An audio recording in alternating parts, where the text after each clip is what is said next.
going on, everybody? Welcome to Boca Chica Beach. We're going to be going over beach conditions, how to drive on our beaches down here, which they're not too common. We got fairly firm beaches. They do have soft sand up against the wildlife and the agriculture that is sustained here on the beaches. So we're careful not to drive too high on the banks, the upper bank there, as most of this is protected land. We are within the area of the Laguna, the lower Laguna Madre, or the Laguna Atascosa Wildlife Refuge. We do have lots of turtles that nest here on the beach, lots of different wildlife. As you can see, these people are improperly parked. You should choose to either be right up on to the shore that's coming up, the tide, or to stay further up on the sand. This is the driving lane. You have another vehicle that could have parked themselves a little more accommodating to traffic that's coming north and south. Boca Chica does have a southern route that does take you to the mouth of the Rio Grande.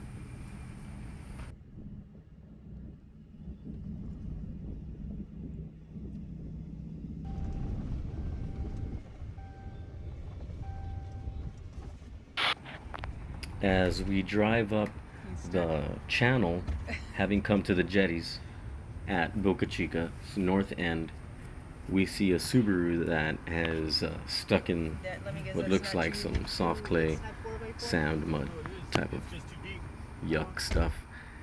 And I hop out and see if there's any way I can help.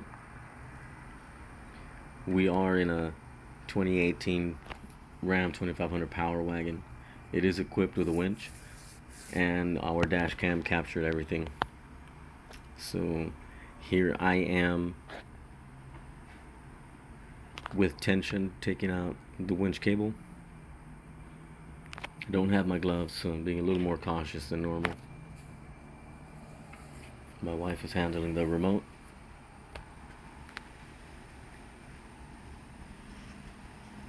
To be honest, this is the first time I've used my winch for a recovery. It performed flawlessly.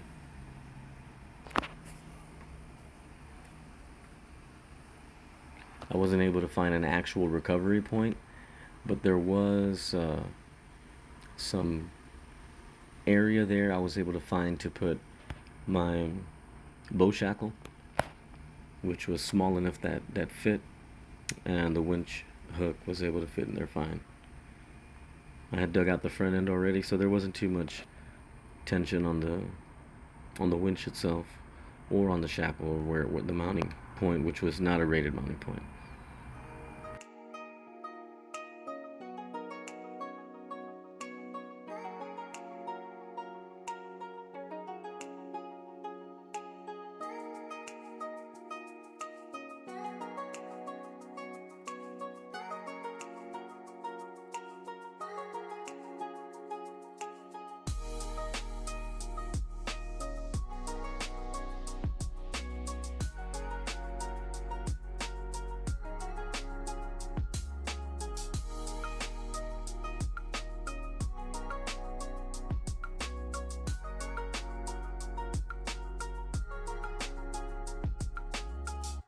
Having completed the recovery, it's time for us to wind the winch cable back.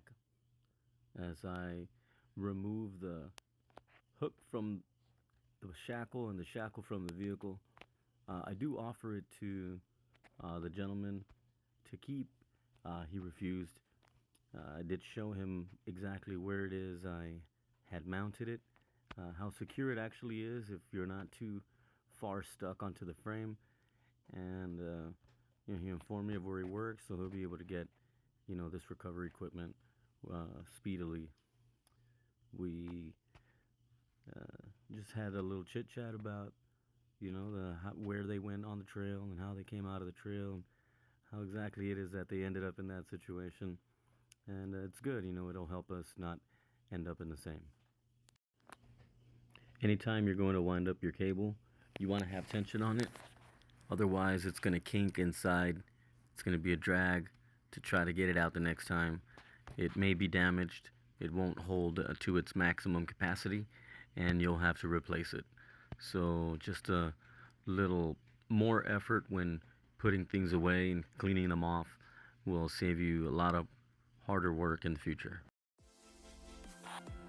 I'm going around some of these softer areas just because I'm with my family and we don't have another trail buddy with us. I know there's plenty of vehicles around.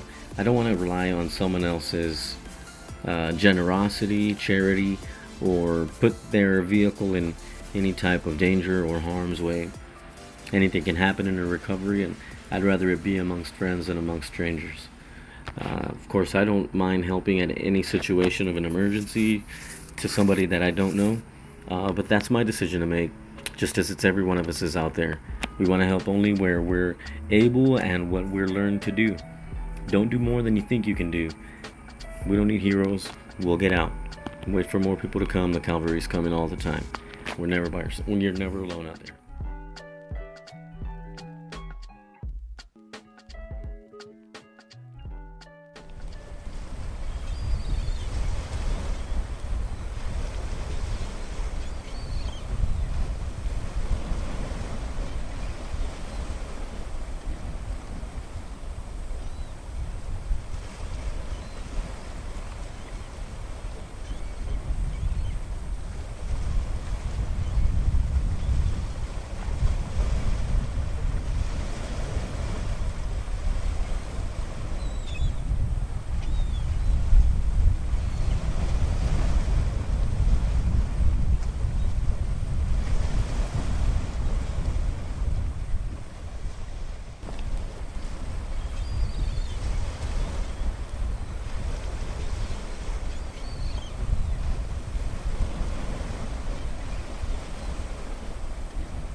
This has become a really, really soft sand.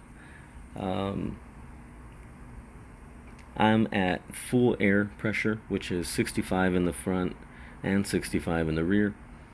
I haven't air down yet. I'm pretty confident in the environment, and I know that it would take more than this type of soft sand for the truck to be bogged out.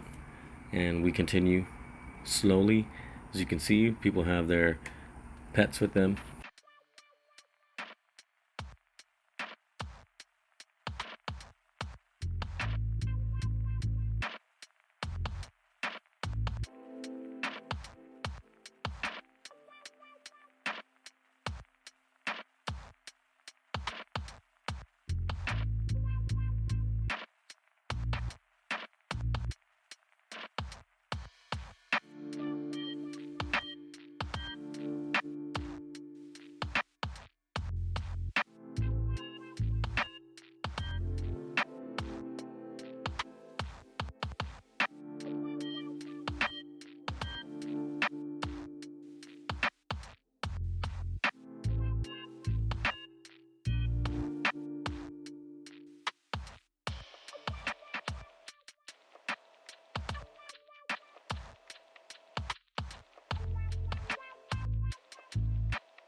Airing down tires. Why? Let me air down first and then I'll show you. By the way, you don't need any fancy tools. You just need something to take air out. Count the seconds, check your air pressure. Mine's electronic. I already did one tire, so I know that 165 seconds of the valve being depressed with this tool gives me down to 30 pounds exactly. Give or take.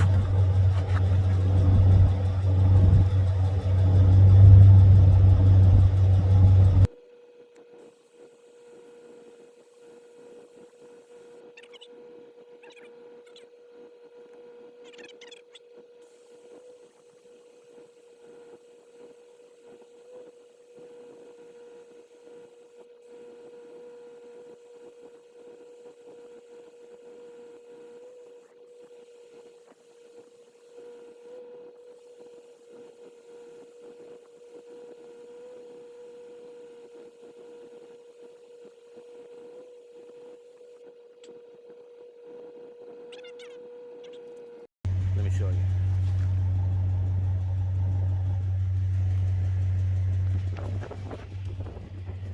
And this is where it started to get soft. As you can see, we're hard packed sand till about right here. And I noticed the change.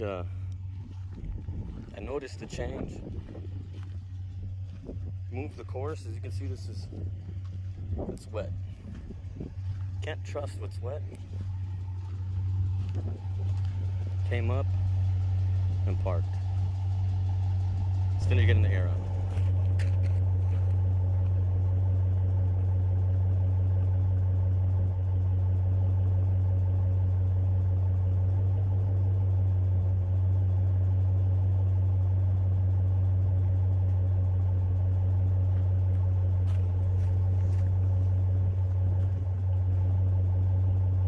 Another 4 minutes, give or take, and we'll be done.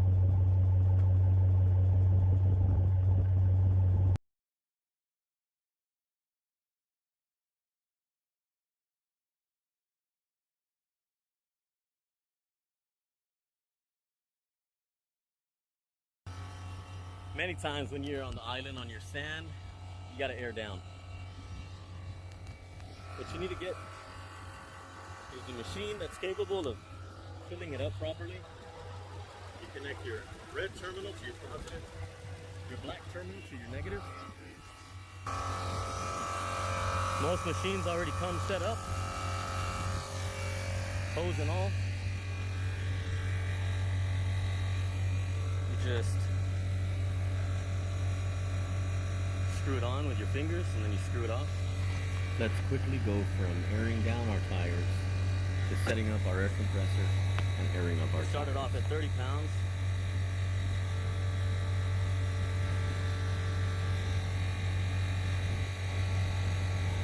Almost to a solid 50.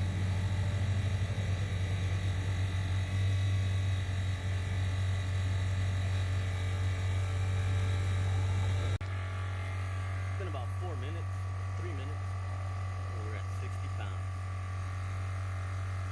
I'll wait till we get home to put them other tires.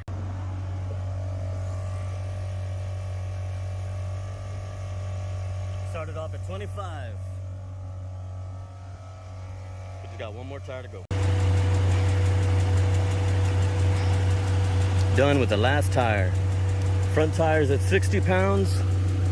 Rear tires 65, where the lights won't turn off. Got to keep the bag handy and clean. Red first, red last. Disconnect the negative so in case that touches something it doesn't spark. If this is connected, and if you take this off with that connected and touch this, it's gonna spark. So always attach your red first and detach your red last.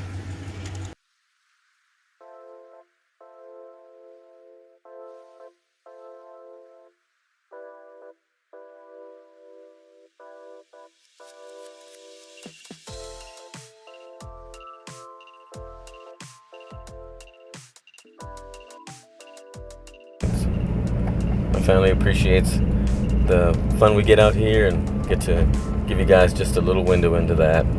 Hopefully bring a little joy to you guys as in the process of doing so. You guys have a good one.